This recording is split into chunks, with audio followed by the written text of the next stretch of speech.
এই খমিনির পক্ষে নিয়েছিলি কেন? তুই নাকি আমার সন্তান, আমি নাকি তোর মা? বল, খমিনির পক্ষে নিয়েছিলি কেন?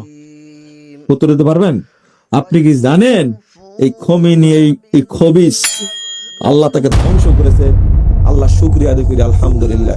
এই খবিস বলছে মোহাম্মদ আয়েশাকে বিয়ে করার কারণে জাহান্নামে যাবে।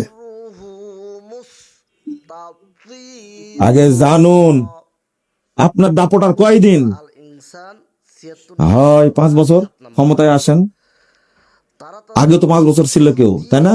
এখন আছে না হলে 20 বছর, 30 বছর, 50 বছর, 100 বছর, এরপরে কোথায় যাবেন?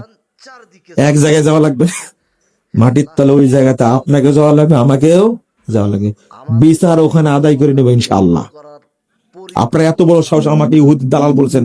আমি বলছি আমি যদি ইহুদির দালাল হই, খ্রিস্টানদের দালাল হই, আমি যদি ইংরেজদের দালাল হই, আমার বউ তালাক। আপনি বলেন তো দেখি, আপনার সাহস আছে কিনা? মুজাফফর যদি ইহুদির দালাল না হয়, আমার বউ তালাক। একজন বলেন দেন কে আছেন, সাহস আছে কিনা? একজনও নাই। বাংলাদেশে জন্মগ্রহণ করেনি কোন মানুষ যদি হয়, এ কথা বলবে মুজাফফর যদি ইহুদির দালাল না হয়, আমার বউ তালাক। আমি তো বলে দিস তালাক। আপনি বলেন তো দেখি পারেন কিনা? আপনি আমাকে জানা বলছেন ইহুদির দালাল ভালো। ওমর রাদিয়াল্লাহু আনহু তাকে যে হত্যা করেছে আবু লুলু, এই খবিস আয়াতুশ শয়তান, আবু লুলুর মাজার তৈরি করে মাজারে লেখা আছে এ হলো জান্নাতি মানুষ। আবু লুলুকে যে হত্যা করেছে, তার কবরে কি করা উচিত বলেন? এসব করা উচিত না আমাদের? আবু লুলু হত্যা করেছে আমাদের খলিফা ওমর রাদিয়াল্লাহু আনহুকে, তার পূজা করা যাবে? তার মাজার তৈরি করা যাবে? যান জবাব দেন। সৌদি আরবে গান বাজনা হয়, সিনেমা হল আছে, এই নিয়ে একবার কাপড় খুলে বদনাম করে সৌদি আরবের। তোমার দুলা ভাই ইরানে, যে ইরানটা যে পতিতালয়, তোমার জানা না এটা? তুমি বলো না কেন? ঘন্টায় মেয়ে ভাড়া পাওয়া যায়, এটা বৈধ, রাষ্ট্রীয় ভাবে বৈধ। ওর নরমাল বিয়ে চেয়ে মুতা বিবাহ করা ফজিলতপূর্ণ। 1 ঘন্টার জন্য, 2 ঘন্টার জন্য, 1 মাস, বছরের জন্য মেয়ে ভাড়া পর ধর্ষণ করা যায়।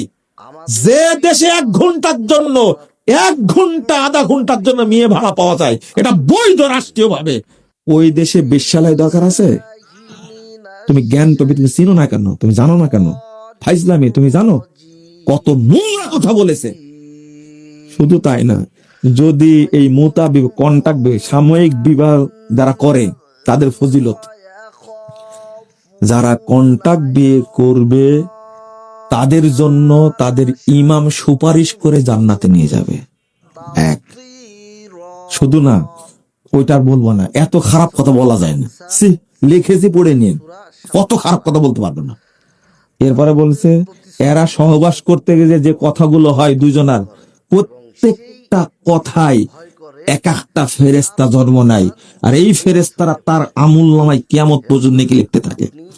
এই থামের আগে, এরা গোসল করার সময় যে পানির ফোঁটা বের হয়, এই পানির ফোঁটায় একটা ফোঁটায় 70,000 করে ফেরেশতা জন্ম নেয়। যান পূজা করেন, যান ইরানের পূজা করেন, আবার জানাজাও পড়েন। ইজ্জত আছে আপনাদের? মুসলমান হওয়ার জন্য কি পড়ে জানেন? শিয়ারা কি পড়ে? আশহাদু আল্লা ইলাহা ইল্লাল্লাহ ওয়া আশহাদু আন্না আবা বকর ওয়া উমর ওয়া উসমান ওয়া আয়েশা ওয়া হাফসা ফিন্নার। আমি সাক্ষ্য দিচ্ছি যে আল্লাহ ছাড়া কোনো মাবুদ নাই। আরো সাক্ষ্য দিচ্ছি যে আবু বকর, ওমর, উসমান, আয়েশা, হাফসা, তলহা এরা হলো জাহান্নামী। এইটা স্বীকারোক্তি না দিলে কেউ শিয়া ধর্ম গ্রহণ করতে পারে না। আপনার হিসাব নিকাশ করেননি কেন এখন পর্যন্ত?